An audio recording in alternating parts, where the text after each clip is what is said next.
जी, अभी तक जो पढ़ रहे थे, क्या हुरूफ मद्दा कितने हैं? तीन। नंबर एक अलिफ मद्दा कैसे पढ़े जाएंगे? एक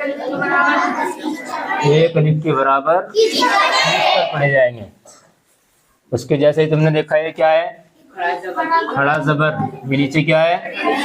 और ये उल्टा पेश। जैसे अलिफ मद्दा खींचते हैं, जैसे ये है बा, कैसे पढ़ा जाएगा ये?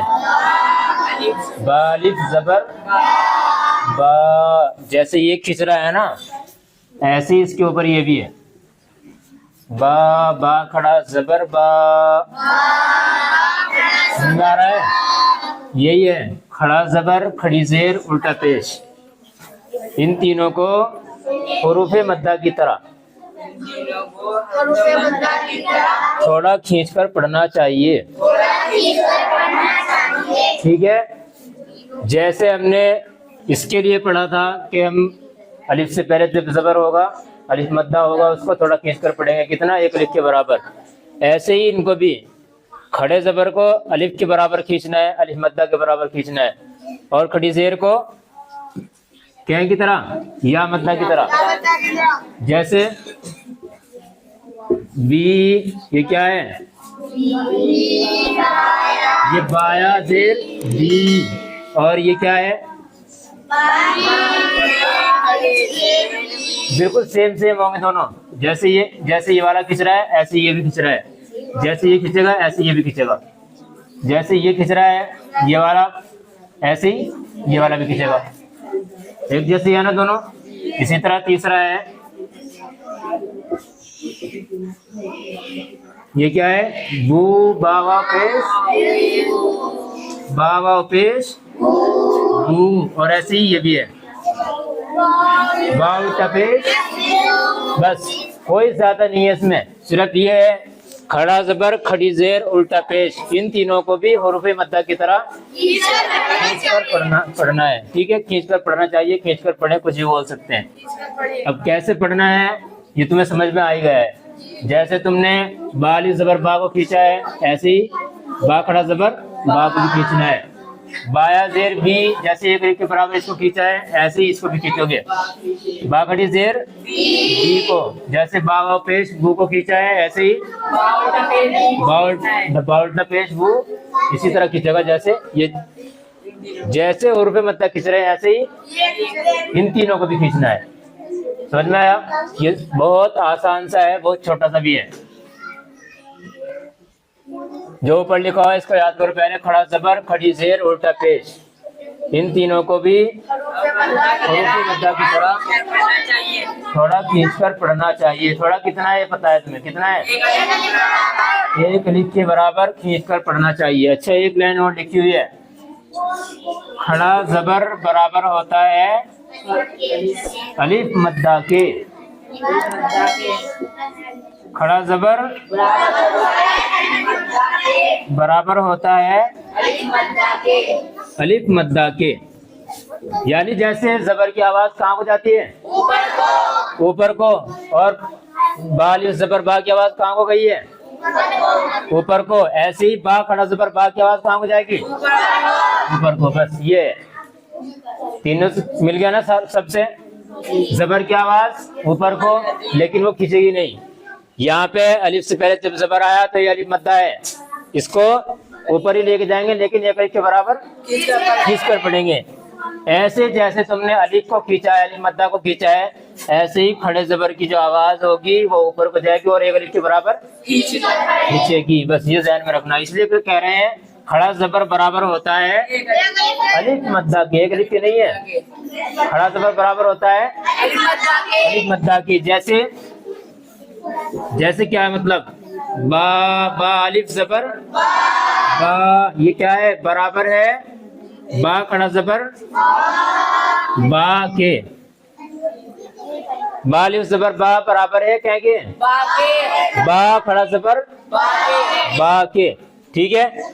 जैसे ये खींच रहा है, ये कह रहे हैं कि भाई जैसे तुमने बा अलिफ जबर बा को खींचा है, आवाज ऊपर को गई है खड़े इसकी जबर की, अलिफ के साथ एक अलिफ के बराबर तुमने खींचा है, ऐसे ही बा खड़ा जबर बा, ये भी कहाँ को जाएगा? ऊपर को जाएगा। तो आज ये वाली तख्ती है, फिर जब उसके बाद खड़ी जेर आएगी उल्टा पेश आएगी वो भी आगे तुम्हें समझा दूंगा। ठीक है, ये लाइन भी याद करनी है, ये लाइन पूरी याद करनी है। इन तीनों को भी उर्फ मद्दा की तरह थोड़ा खींच कर पढ़ना चाहिए, यानी खड़ा जबर खड़ी जेर उल्टा पेश।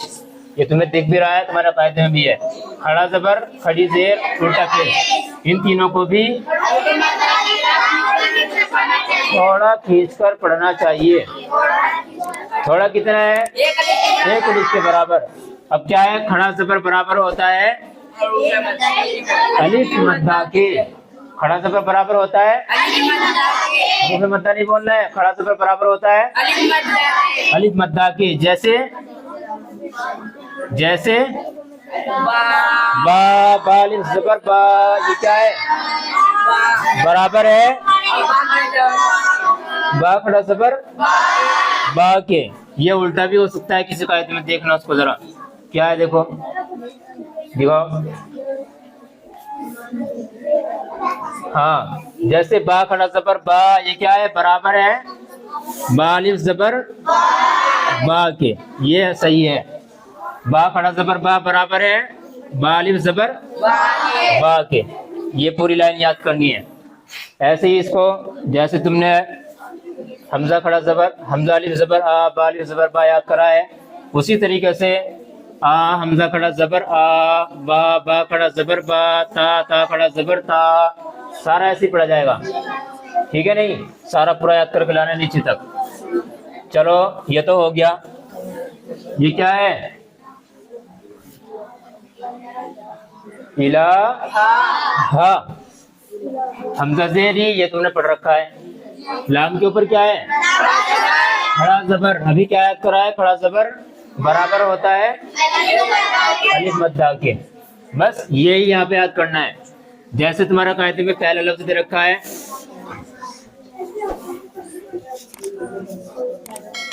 आ दमा, ये क्या है? आ दमा। अब इसके हिस्से कैसे होंगे? हमजा खड़ा जबर आ, दाल जबर दा, आ दा, मीम जबर मा, आ दमा। चलो ये तो हो गया, ये तो हो गया। अब इसका जो कायदा करना है वो कैसे करना है? हमजा के ऊपर जबर नहीं बोलना है, यहाँ जबर थोड़ा ही है। क्या है? खड़ा जबर है। खड़ा जबर क्या होता है? खड़ा जबर क्या होता है? खड़ा जबर बराबर होता है खड़ा जबर बराबर होता है अलिफ मद्दा के। इसलिए खड़े जबर को एक अलिफ के बराबर खींच कर पढ़े। ये वाली लाइन जिसकी याद आ गई एकदम, वो फौरन बोल देगा इसको। खड़ा जबर बराबर होता है अलिफ मद्दा के, इसलिए खड़े जबर को एक अलिफ के बराबर खींच कर पढ़े। अगला तो तुम्हें पता ही है, खड़ा जबर बराबर होता है अलिफ मद्दा के, इसलिए खड़े जबर को एक अलिफ के बराबर खींच कर पढ़े। दाल के ऊपर जबर है, ये भी तुमने पढ़ रखा है, ऐसे आया इसमें।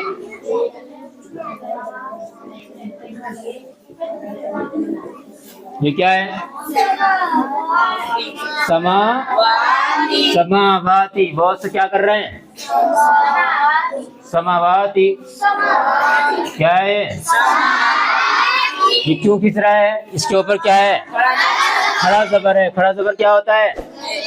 बराबर होता है अलिफ मद्दा के। जैसे अलिफ मद्दा को खींचा है एक अलिफ के बराबर, ऐसे ही खड़े जबर को भी खींचेंगे। अब क्या है? सीन के ऊपर जबर है, ये तुमने पढ़ रखा है। मीम के ऊपर खड़ा जबर है। खड़ा जबर क्या होता है? बराबर होता है अलिफ मद्दा के, इसलिए खड़े जबर को एक अलिफ के बराबर खींच कर पढ़े। वाव के ऊपर खड़ा जबर है। खड़ा जबर बराबर होता है अलिफ मद्दा के, इसलिए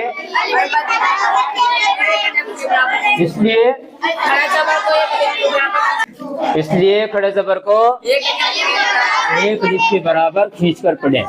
ठीक है, ये मैंने लिख दिया है। कोई याद करना चाहे वैसे तो याद हो ही गया तुम्हें, पूरा ऐसे याद करके लाना नीचे तक।